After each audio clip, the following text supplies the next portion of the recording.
I'm going to be reading from How to Paint Sunlight, and it's the first poem, which is called Instructions to Painters and Poets. And in his intro to the book, Ferlinghetti cites Edward Hopper, who said, "All I wanted to do was paint sunlight on the side of the house," or words to that effect. And bear with me, this is a mouthful. Instructions to Painters and Poets.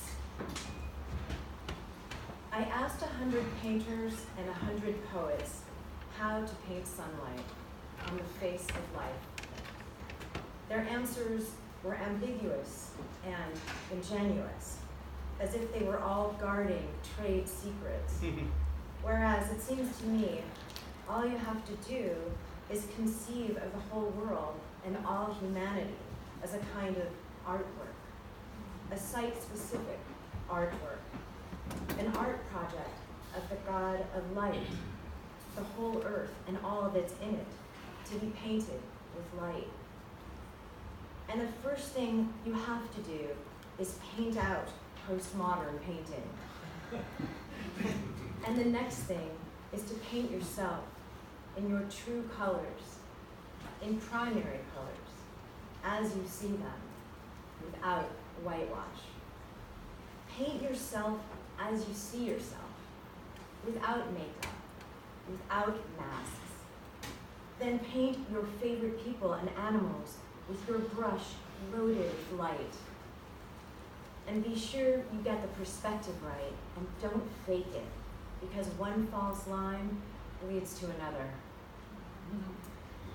And then paint the high hills when the sun first strikes them on an autumn morning with your palette knife.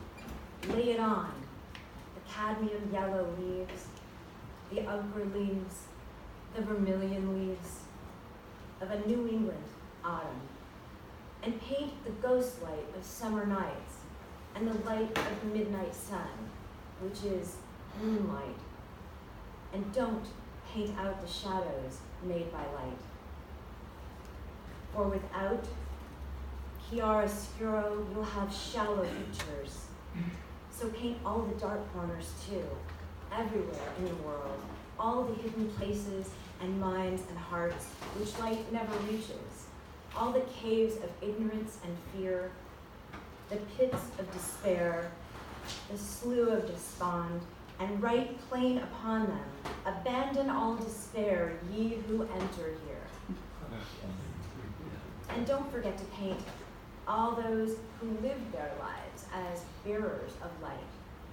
Paint their eyes, and the eyes of every animal, and the eyes of beautiful women, known best for the perfection of their breasts, and the eyes of men and women, known only for the light of their minds. Paint the light of their eyes, the light of sunlit laughter, the song of eyes, the song of birds in flight. And remember that the light is within, if it is anywhere, and you must paint from the inside. Start with purity, with pure white, the pure white of gesso, the pure white of cadmium white, the pure white of flake white, the pure virgin canvas, the pure life we all begin with. Turner painted sunlight with egg tempera, which proved unstable.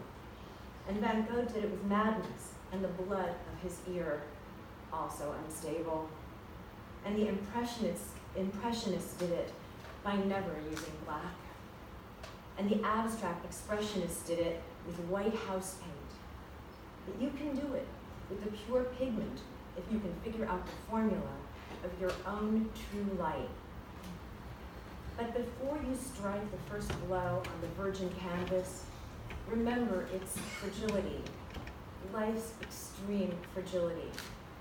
And remember its innocence, its original innocence, before you strike the first blow. Or perhaps never strike it and let the light come through, the inner light of the canvas, the inner light of the models posed in the life study, the inner light of everyone. Let it all come through like a pentimento, the light that's been painted over, the life that's been painted over so many times. Let it all surge to the surface, the painted over image of primal life on earth. And when you've finished your painting, stand back, astonished. Stand back and observe the life on earth that you've created, the lighted life on earth that you've created, a new, brave world. Yeah.